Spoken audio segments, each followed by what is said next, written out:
latihan bebas ketiga MotoGP Qatar kembali digelar di sirkuit Losail. Juara bertahan MotoGP Marc Marquez kembali mendominasi sesi latihan ini. Rider Repsol Honda tersebut mencatatkan waktu 1 menit 54,822 detik dan menjadi yang tercepat di sesi ini. Meski begitu, catatan Marquez tersebut hanya selisih 0,096 detik dari Cal Crutchlow yang ada di posisi kedua.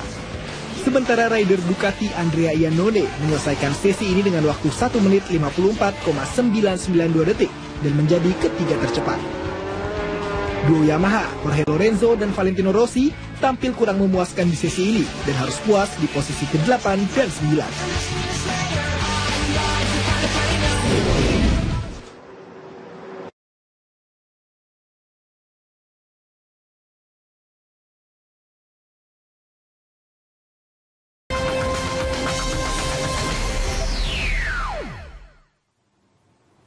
Terima kasih pemirsa, Anda masih bersama kami. Saatnya kita bacakan pendapat pemirsa melalui pesan singkat maupun via media sosial. Ini kita lihat ada pesan singkat. Ini saya optimis Ahok dan Kapolda sepakat. Ini sepakat terkait dari penindakan tawuran begitu ya maksudnya. Baik, ini juga ada beberapa pesan dari masyarakat. Langkah maju mencegah konflik SOS. Sosial juga ini sudah menjadi urgensi begitu ya. Dan kemudian ada selanjutnya, ini juga melalui pesan singkat, butuh pembuktian atas kinerja tim ini, warga Jakarta butuh aksi nyata. Wah. Dan kemudian ada selanjutnya pemirsa ini yang dari nomor 0813 sekian, yang penting tim Pemprov dan Polda mau rajin berdialog dengan warga, khususnya di daerah yang jelas-jelas sering tawuran. Nah, itu tanggapan dari masyarakat sebagian, hampir semua ini positif Pak ya. Mungkin mereka menunggu-nunggu nih tim yang seperti ini nih. Sudah ditunggu-tunggu lama nih. Sudah ditunggu-tunggu lama. Pak Tito, saya ingin tanyakan kemudian, beda tidak sih Pak dengan penanganan di Jakarta dengan di Papua? Kan Pak Tito juga punya pengalaman banyak gitu di Papua ya. Dan di Papua ini pengetahuan saya, perang suku itu sudah menjadi budaya begitu dari tiap suku di sana. Ini bisa kita samakan nggak dengan kondisi Jakarta Pak? Iya, di sana juga memang punya banyak problem masalah konflik, mulai masalah konflik antara politik, terutama kalau sudah ada pemilu kada di sana, antara suku dan suku yang lain saling mendukung calon dari suku masing-masing, itu bisa menjadi pecah, menjadi perang. Kemudian konflik masalah tanah ulayat juga, karena tanah di sana bukan tanah negara, tanah ulayat, batasnya juga kadang-kadang nggak jelas, itu bisa pecah. Itu lebih susah lagi tuh Pak kalau untuk dibuktikan kemudian gitu ya. Konflik antara masyarakat pendatang dan masyarakat lokal, juga konflik antara warga lokal juga banyak terjadi, paling nggak 4 konflik di sana.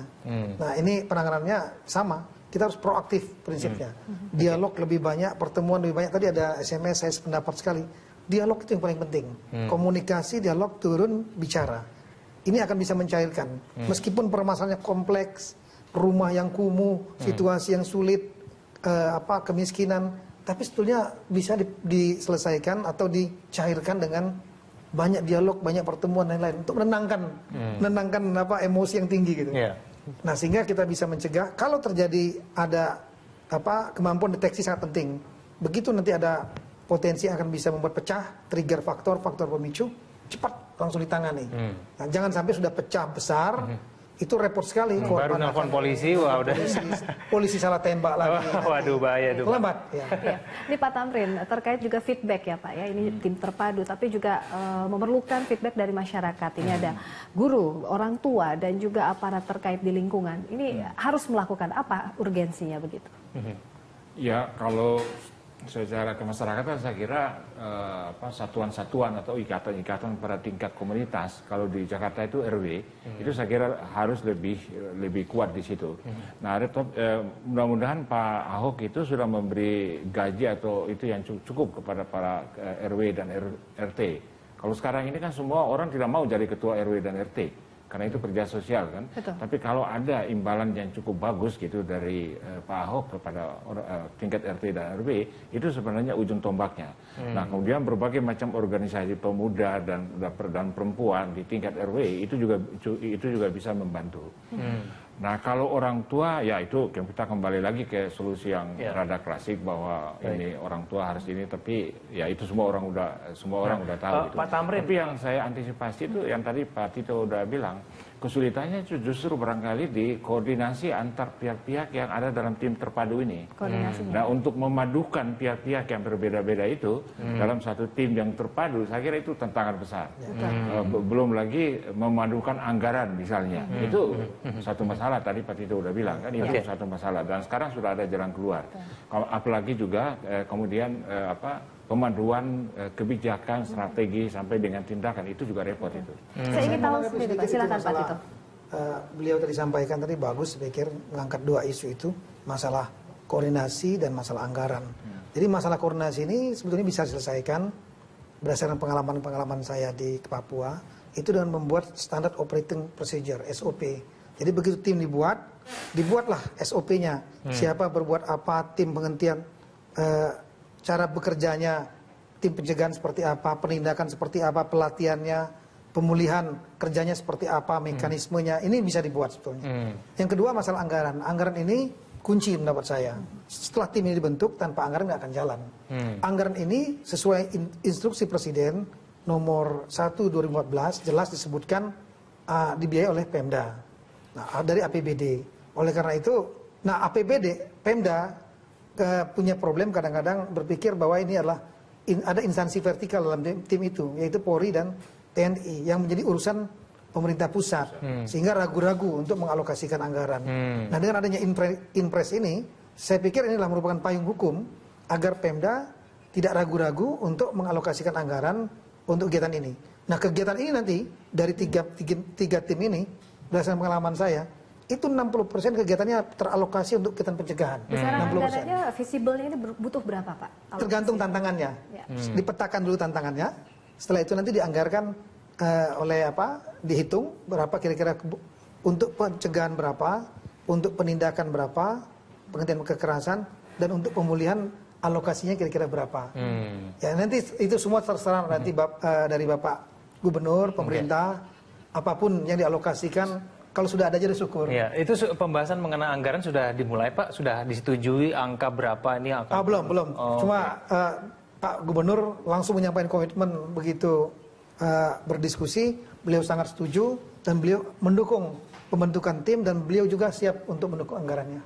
Oke, baik. Ini terakhir sebelum kita menutup dialog, Pak Tito mungkin bisa dijelaskan, Pak, ini kemudian tantangan dan juga hambatan ke depan akan seperti apa, dan kemudian apa harapan dari Kapolda sendiri, bagaimana masyarakat untuk menanggapi mengenai tim ini, Pak? Iya, saya kira ini problema tim ini mendapat saya baik, menurut saya ya, dan ini merupakan instruksi dari nasional, instruksi dari pimpinan Presiden saat itu.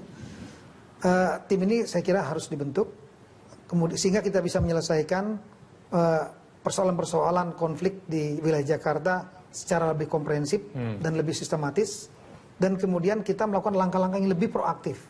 Ini bukan berarti kita tidak tegas ya, tegas tetap.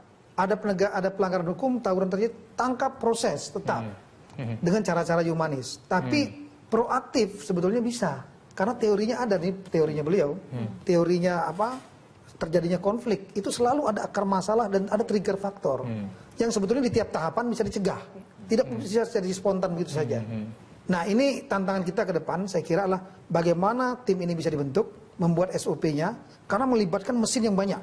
Mesinnya mulai dari tingkat provinsi, kabupaten, kota, sampai ke kampung, melibatkan Babin Kamtipmas, Babinsa, kemudian Lurah. Nah, ini semua sampai ke atas. Bagaimana kita membuat agar mereka satu visi yang sama. Yang kedua adalah harapan saya agar tim ini segera dibentuk, Pemda mendukung anggarannya, segera semua pihak juga bisa mendukung, dan kita segera bekerja dan masyarakat juga bisa menanggapi positif. Saya kira itu. Oke, baik. Singkat saja Pak, terakhir ini untuk closing statement, bagaimana penanganannya agar tidak hanya di permukaan Pak, tapi kita menyentuh akar masalah agar selesai dengan maksimal. Iya, tadi sudah jelas sama Pak Tito kan, ada 3 bagian gitu ya. Betul. Pencegahan, penindakan, dan pemulihan. Yang bagian pertama dan kedua ini, yang ketiga ini, itu lebih banyak yang non Polri yang aktif. Tapi kalau penindakan Polri gitu. Nah, kemudian yang bagian pertama sekarang di tahap awal ini, saya mengharapkan Pak Gubernur DKI itu mengambil semacam leadership yang agak decisive.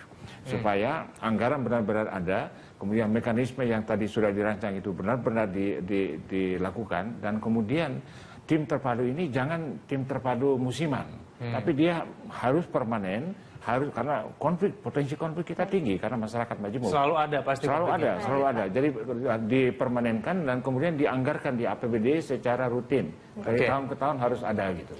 Baik, kita harapkan tentunya tim ini segera terbentuk, anggaran segera cair, dan semoga konflik sosial di Jakarta bisa hilang begitu kalau bisa ya.